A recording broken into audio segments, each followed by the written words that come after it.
Direct Connection is made by MPT to serve all of our diverse communities and is made possible by the generous support of our members. Thank you.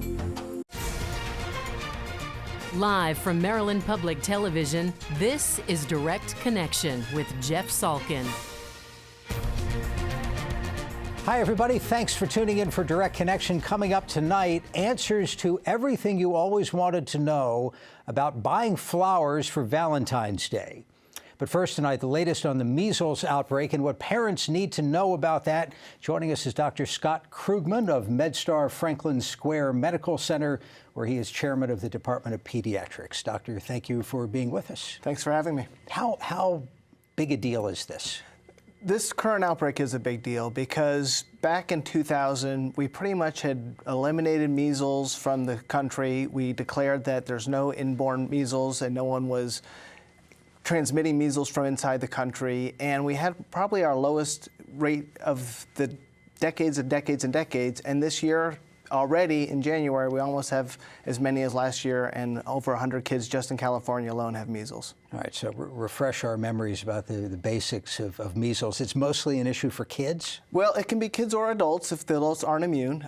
It tends to be more severe in the youngest and the oldest and or pregnant women. They can have very severe disease as well. Most cases of the measles start with what seems to be a cold, a runny nose, a little low-grade fever, but then the fever gets very, very high. You get some sores in the mouth, and then boom, the rash starts spreading. The fever goes up to 104, 105, lasts about 5 or 6 days, and then starts to go away for most people. But for about 1% to 2%, they'll get a complication like pneumonia, which can be very severe. And unfortunately, 0.1% or 1 in 1,000 can get a brain infection like encephalitis that could cause very severe problems. Fortunately, no cases in Maryland that we know of. D.C. and Delaware have had cases. If you were to see somebody, what's the treatment? The treatment really is supportive. It's a viral infection. There's no antibiotics. It runs its course. Every once in a while, it can lead to a secondary infection, like an ear infection or pneumonia, and those can often be treated by antibiotics. But the measles itself, there's no specific treatment. It just runs its course, and you hope that you recover and hope for the best. We see all the ads for Tamiflu, the antiviral medications. Would that work on something like this? Unfortunately, that's very specific for flu and the influenza virus. So it only works for influenza, and there isn't a specific virus treatment for measles, primarily because we've had a vaccine and we don't see it, so no one's going to develop a treatment for measles. Well, speaking of the flu, how much of that have you seen? This year has been quite the flu year. We've had a large number of cases. The peaks seem to have already happened toward the end of December, beginning of January, and seems to be tapering off a bit. But that's right before schools let out in December. It was crazy. Let me remind our viewers, if you have a question about measles, you can give us a call. We'll have the number on the screen. You could also tweet a question. Twitter address is @MPT News. Let's get into the whole vaccine issue. Part of the reason this is spreading, I guess, is that not everybody is vaccinated? Correct. So since the early 2000s, the rates of vaccination in kids has gone down a bit. Fortunately, in Maryland, our rates are very high, and we'd like to keep it that way. But what happened this time is that there's large pockets of communities where parents have not vaccinated their children for personal belief exemptions that can be acceptable in certain states. And Orange County, California, where Disneyland happens to be, is one of those areas that has pretty low vaccination rates. And once measles gets into a community, it spreads like wildfire. 90% of people who get in contact with the virus will get it if they're not vaccinated. Wow. And then I've read that the vaccine itself isn't 100%. It's not 100%, but 2 doses is about 99%. So if you are in a community where 100% of the people are vaccinated, maybe one person in that community will get measles, but it won't spread anywhere. But if you're in a community where 50% are vaccinated, of those 50% are vaccinated, maybe one will get it, but the rest will, 90% of them will get it, and they'll keep spreading it around. What do you think of the concern that it's certainly not everybody who doesn't vaccinate their kids, but a lot of people are concerned about the cases of autism-like disorders that have emerged in kids right around the time they're getting all these shots. Yeah, and that's part of the challenge we have, is that a lot of these developmental disorders emerge between 6 months, 18 months, and that's when we're giving all these shots. And study after study since that original concern came out in 1998 have disproven the theory that measles is related to autism. And if you think about it, it doesn't make a lot of sense, because the measles vaccine came out in the 60s. And when millions of kids got vaccinated in the 60s, we didn't have this huge spike of autism or kids with developmental disabilities. So it doesn't make sense then. And then since 1998, when parents have been dropping their immunization rates, we haven't had a drop in autism. So it just doesn't make any sense at all. In Maryland, I think you can't go to school unless you've had certain vaccinations. Correct. We have we follow the guidelines from the Advisory Council and the CDC and all the experts. And our schools and our state has laws that help protect that. We only have a religious exemption that has to be signed. Many states have what's called a personal exemption, where the parent's belief can get them out of vaccines, and those states are having the issues right now. Let's take some phone calls. Howard County, this is Myra. Myra, thank you for calling. Go ahead. Yes, good evening. Good evening. In the 1960s, I remember that there was a incident. They said that women who were pregnant and came in contact with the German measles, or measles in general, it was dangerous to their fetus. I haven't heard this talked around this time. Has that changed? Myra, thank you. That's a great question. So there's two different types of measles. One's German measles, or rubella, and the other is measles, which is measles, or some people. The rubella virus, which is part of the measles, mumps, and rubella vaccine, has very severe effects on the fetus of pregnant women and can cause deafness, developmental problems, malformations. It's a horrible, horrible virus for a pregnant woman to have. But fortunately with measles, that's not the case. That's not what we're talking about. Prince George's County, this is Fran. Fran, thank you for calling. Go ahead. Yes, I'm 77 years old. Do not know if I had the measles as a child, and I'm wondering if I should be vaccinated at this time. Great question, Fran. Thank you very much. That's a great question. The first step of knowing, if you really want to know if you're immune or not, you can get a blood test. There's a simple blood test that your doctor can do to test for what are called measles antibodies. Is there any harm to just getting the shot? There's no harm to getting the other one, but I'll tell you, most of the people born before 1952 are immune, because measles was pretty much widespread. Just about everyone got it. If you didn't get a full widespread infection that you remember, you probably had a low-grade infection. You're still probably immune. So if you're born before 1952 before 1952, you're good. If you're in the window of 1952 to 1990, the group of adults in that window are really the ones most at risk, because they probably only got one measles vaccine. So their immunity could have waned, and they should get a test, especially if measles shows up in Maryland. You might want to know if you have it. But if you have any concern, you can always get another vaccine, because there's no harm to getting 2 or 3. So no harm to getting a booster shot. Who would need a booster shot? Pretty much anyone who hasn't had 2 who's going to be in contact with someone from the measles, or if you're going abroad into a country that can bring in the Philippines, measles. Maybe there's some places where it's Philippines, really China. There's lots of places in Africa where if you're traveling there, or people from there are traveling here, that's the way to spread it. And that's what happened in Disney World. Is it came in from a plane, and because we're such a world intertwined small community, world, now it's a small world, even in Disneyland. Baltimore City, this is Tina. Tina, thank you for calling. Go ahead. Thank you for taking my call. I You bet. just want to know, has it been discussed that with the rise of the the measles, as well as that disease where the children, or the virus where the children were having respiratory problems, is it contributed to us now receiving people from different countries, the influx of illegal immigrants? Thank you for the call. I mean, even at the airport, somebody walks through with a lot of red bumps? Well, hopefully they're catching people coming in through airports. There's screening questions about having fever, and especially the Ebola outbreak really heightened the awareness of importing infectious diseases. Unfortunately, we had a lot of hype around Ebola when that's very difficult to transmit, whereas measles, we're trying to get people to be more aware, and we actually have something to prevent it. People were clamoring for an Ebola virus, and they're arguing against the measles virus. It seems kind of strange.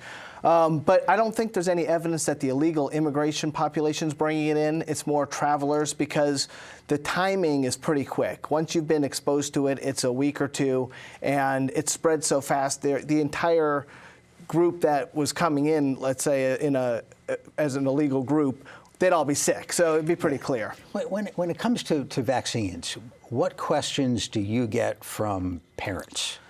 The biggest one is, do we need them, and are they safe? And I think that a lot of pediatricians spend a lot of time talking with parents, referring them to helpful, reputable websites, not just Googling. If you Google vaccine safety, don't even bother, because you're going to get all sorts of crazy information.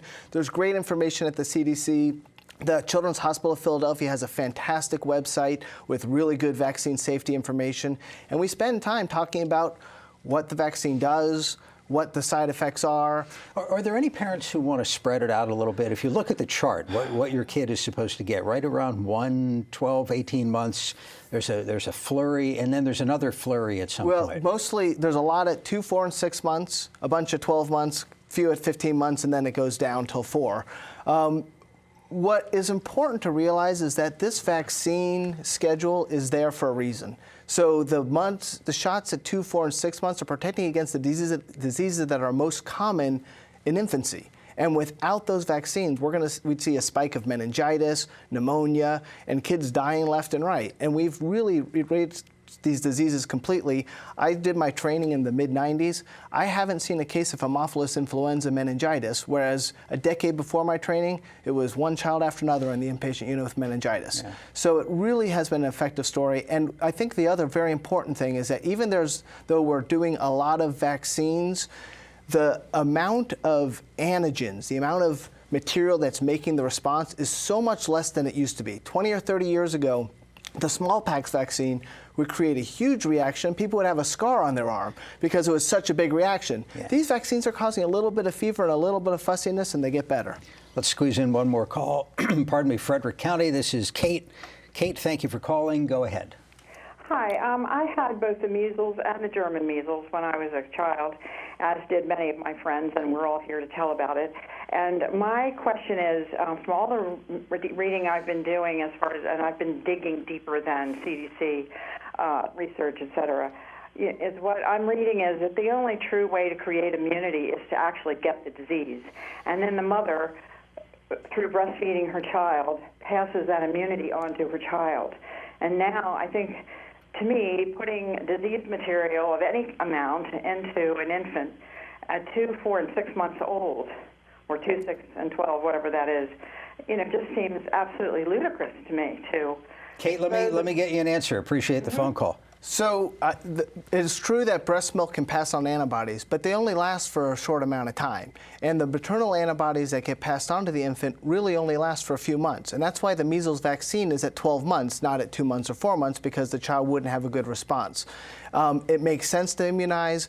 These vaccines work. They protect for a very long time. And we've eliminated a lot of diseases in this world, and we can keep doing it if we keep immunizing. Good place to end it. Dr. Scott Krugman with MedStar Franklin Square Medical Center. Thank you for coming by. Thanks for having me. Appreciate it. Just ahead tonight, time is running out to find that perfect Valentine's Day gift.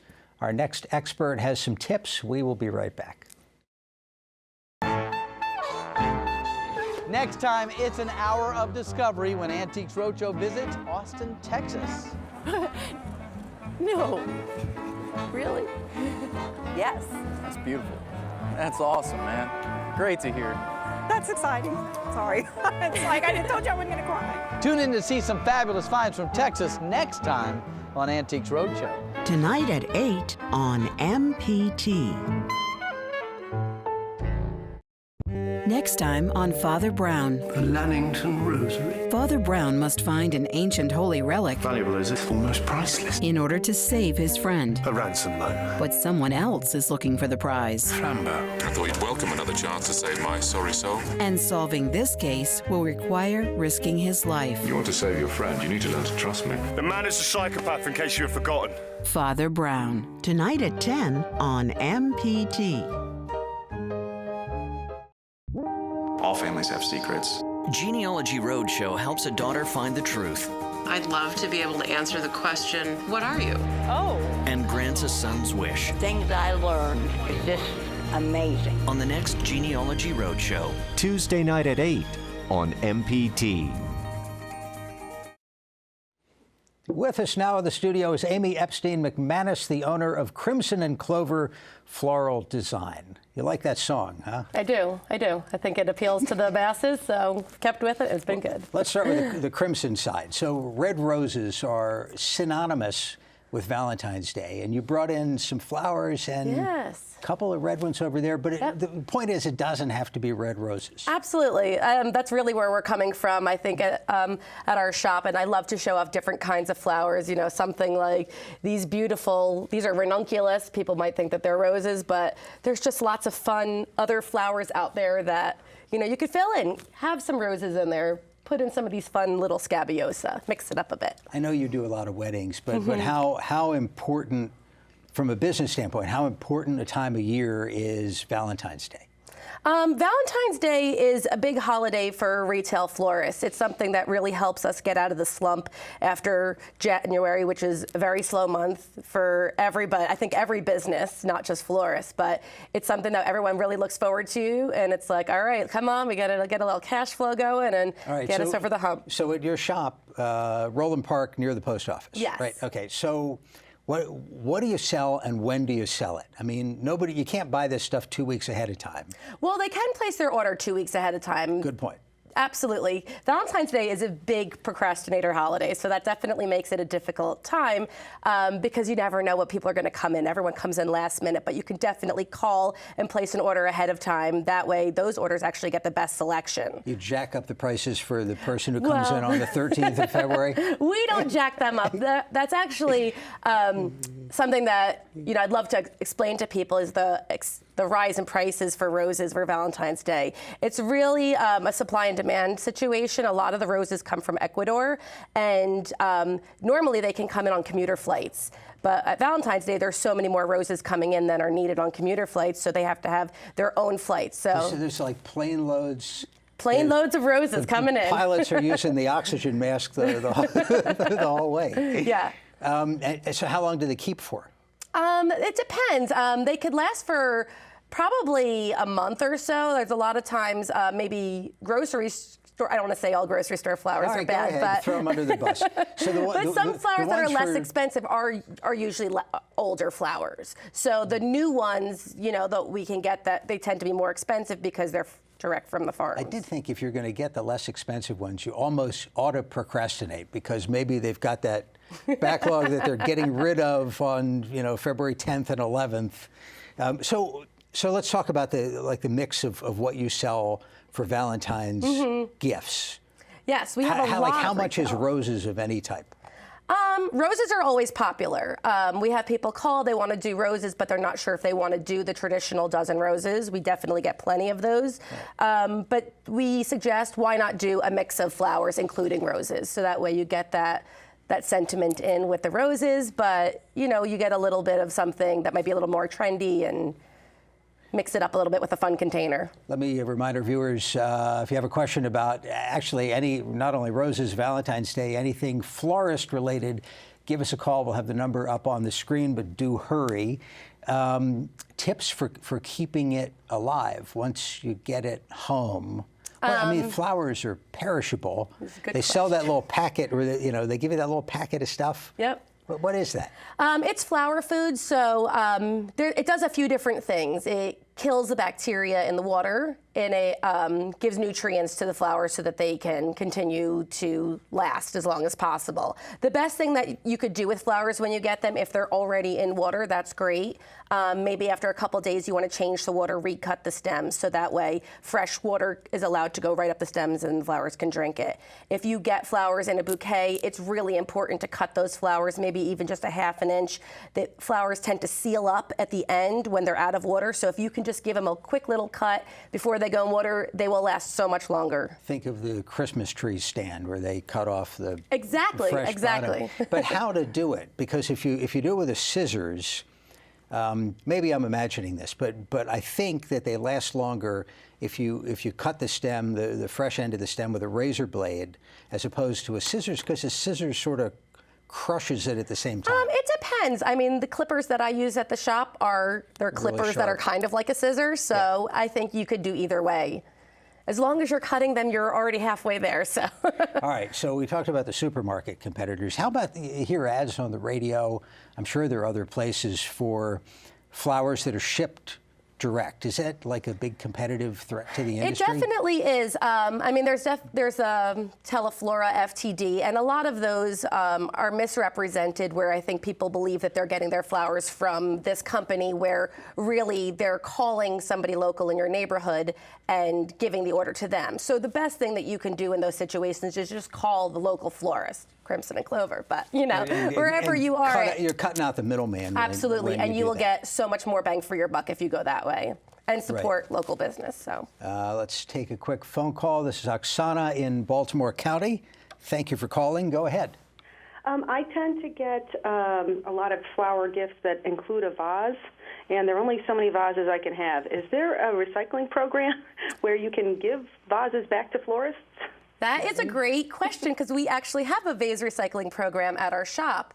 We definitely welcome old containers, and when you bring them in, we give you a complimentary bouquet. So we can always reuse them, and it's a great way to get them out of your house and get some new flowers. Most of them are just glass, right? Most of them are, yeah. Yeah, I think that's recyclable. Let's take another call. Anne Arundel County, this is George. George, thank you for calling. Go ahead.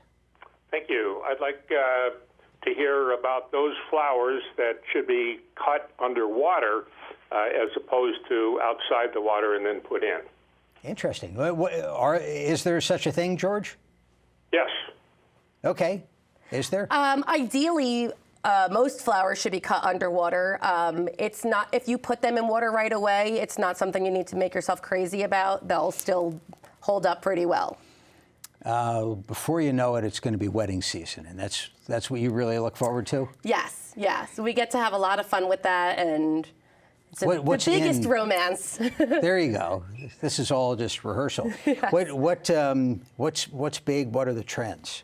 Well, the Pantone color of the year is Marsala, which is kind of this deep red burgundy color in there, and that's something we've been seeing a lot of this year, is kind of mixing that with even some of like the paler colors and adding a little bit of like that dark accent in there. So it's been real popular this year, and it's fun to kind of see the trends changing with that. And why did you bring candles? So we sell a lot of other giftware at the shop besides flowers, and candles go perfectly along with flowers to make for a nice romantic evening. These are all scented candles. They're 100% vegetable wax, and they burn forever and smell amazing. So in case somebody wasn't going to sneeze from the flowers, right. we could do the scented candle. Yeah.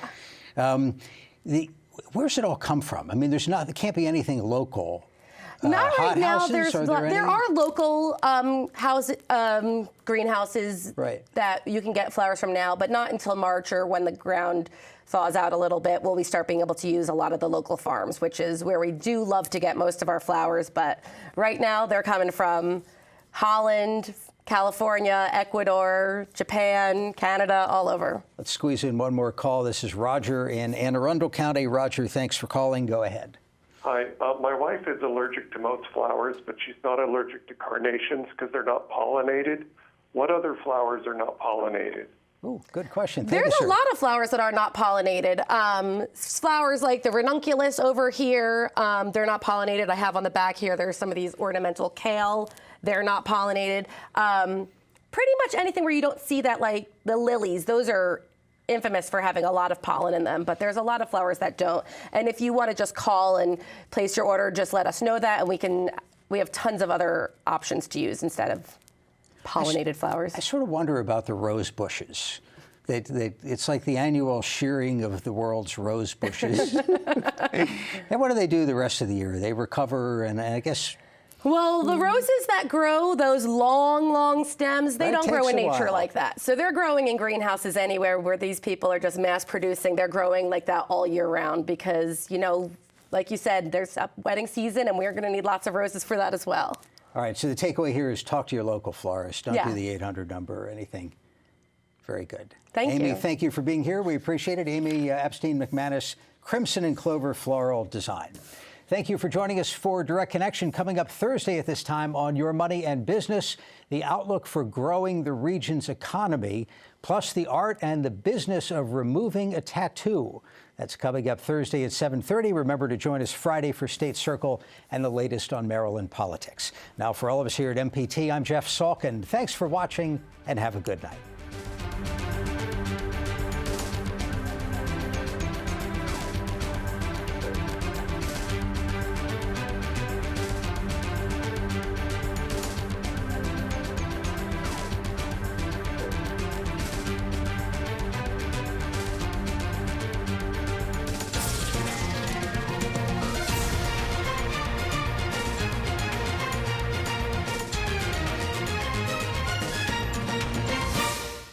This program was made by MPT to serve all of our diverse communities.